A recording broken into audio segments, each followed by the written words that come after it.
Welcome home, Bitcoin truth seekers. It's October 31st, 9:24 a.m. in a rather chemtrail-covered Arizona desert this morning. Fiat into Bitcoin is rocking this morning. We got great volume. People are buying Bitcoin. They're buying Dash. They're buying Ethereum. They're buying Litecoin. Of course, they're buying XRP. I love it. Look at all that beautiful fiat cruising into Bitcoin, cruising into all these beautiful cryptos, and landing right there in the middle of the United States in great big buckets. Oh, sorry about that. Looking at the coin 360 here. There's a ghost whistling behind me. It was weird. 2.27% Bitcoin up last 24 hours. That is beautiful. Ethereum has not broken over 400 yet, but it's up 2.2%. XRP up 1%, but not breaking that 25-cent barrier yet. If you are in FILE or EDC or XTZ, you are just rocking this morning along with REN. I mean, we've got some serious alts beginning to pump, and if Bitcoin stays sideways after this pump, we might see some great opportunities if you are an alt maniac. 1.8 billion in volume for Bitcoin last 24 hours. That's rocking. $1 billion of that on Binance, and a good deal actually. 239 million of that on Coinbase. Not bad. The AOL of exchanges is really rocking. Grandma's buying the Bitcoin.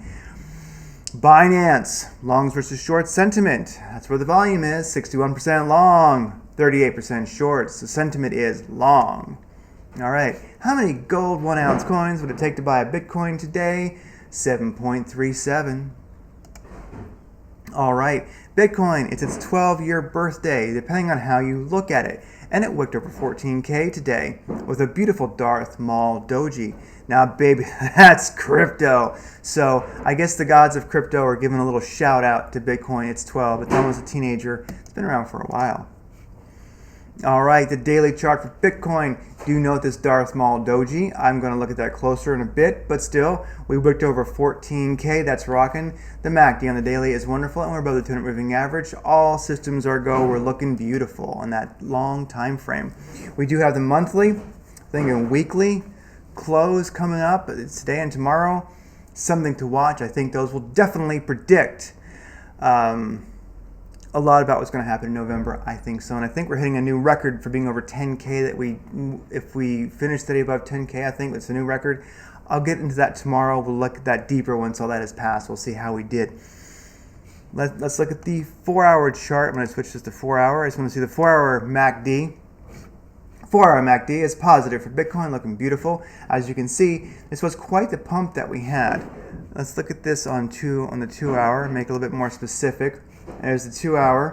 And 2-hour MACD is positive, beginning to wane a bit. This was definitely a pretty good pump. Yes, we did not make it above the 200 moving average. You can see here, though, look at this beautiful 4-hour upwards momentum. The super guppy indicators are green. We are just doing gorgeously. Directional index is green. ADX is in a good spot. It's at 23.7 or so, or 23. When you hit 24, 25, expect some more upwards momentum. The stochastic RSI is at the top and beginning to wane off a little bit, but that's fine because this was quite a pump when we looked above 14K, so a bit of retracement would be expected. Note this, the 45-minute chart, a beautiful thing. I think it shows immediate price action very, very powerfully, along with the 2-hour MACD, which is positive right now, but beginning to wane a bit. So I would expect a little bit of sideways action. And if we do look here at this, we are playing with, previous support and resistance in the chart where we are coming back to sideways. I know the MACD is old, some people give me a hard time about it, but you can find a short pier and take a long walk. It works. All right, Bitcoin, USDT. Check this out, 45-minute chart. 200 moving average here in white. Bounce, bounce, bounce, bounce. We're bouncing off the 45-minute chart, we're bouncing off the 200 moving average. We're going slightly under and then bouncing above it. That is a glorious, glorious thing. That to me usually means we're going to go higher, but not financial advice. I'm not really predicting anything. I just do like to see this kind of pattern, especially if we can zoom out a bit. I'll push this graphics card a little bit here on the 45-minute chart.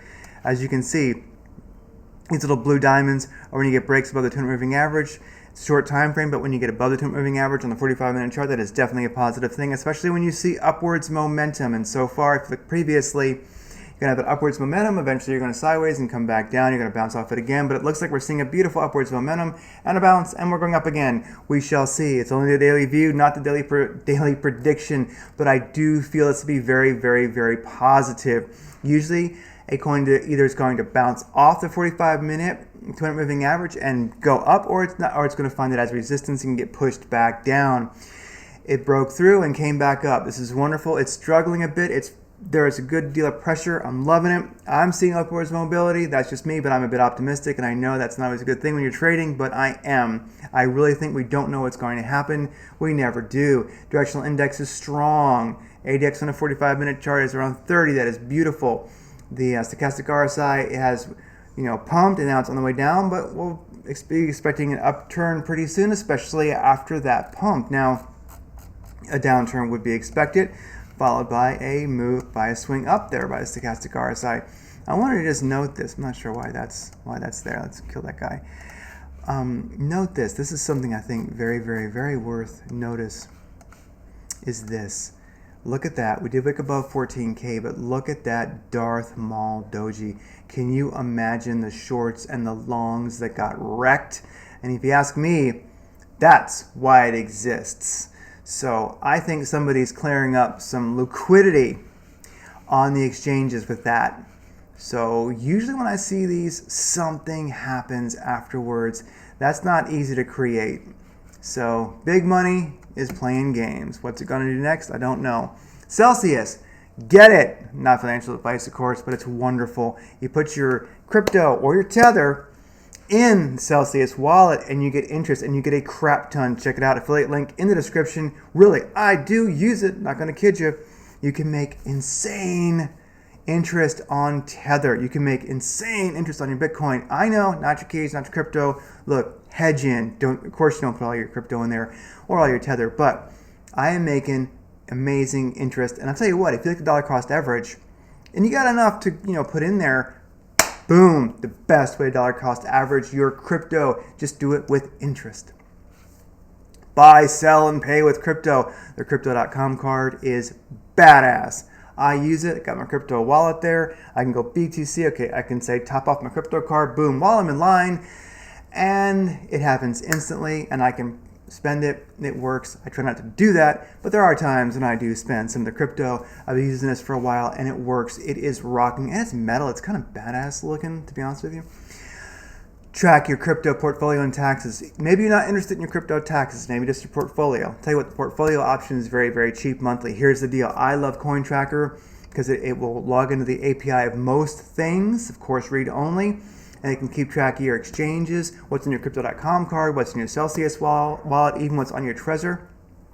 And with that said, one of the things I like about it, it's kind of security. If anything moves, anything happens, I see it instantly. Coin Tracker sends me an email, and every day I get a little summary of my gains and losses and such. This has helped me make money because I really can get a handle on my entire portfolio in one spot. I love Coin Tracker. The taxes feature, if you choose to use it, is a little pricey, but after you've been using it for a year and you've been seeing how well it works, you'll just be like, done, no problem at all. Hey everybody. I don't know what's going to happen. Hope I don't sound a little bit bland, but really, I'm in general, I'm feeling really, really hopeful. But what I want to mention is we are moving into next week is the election. Myself, I am keeping my trades really, really, really close to my chest. In fact, I'm pretty much out of the market. I'm going to wait till the end of next week and see how things are going. Are things positive? Is everyone happy? Are our cities burning? I have no idea, but I'm happy in my BTC HODL. I'm happy in my Tether. And that's where I'm at. Everybody, have a darn good weekend. I'll try to keep up with what's going on. Take care, everybody.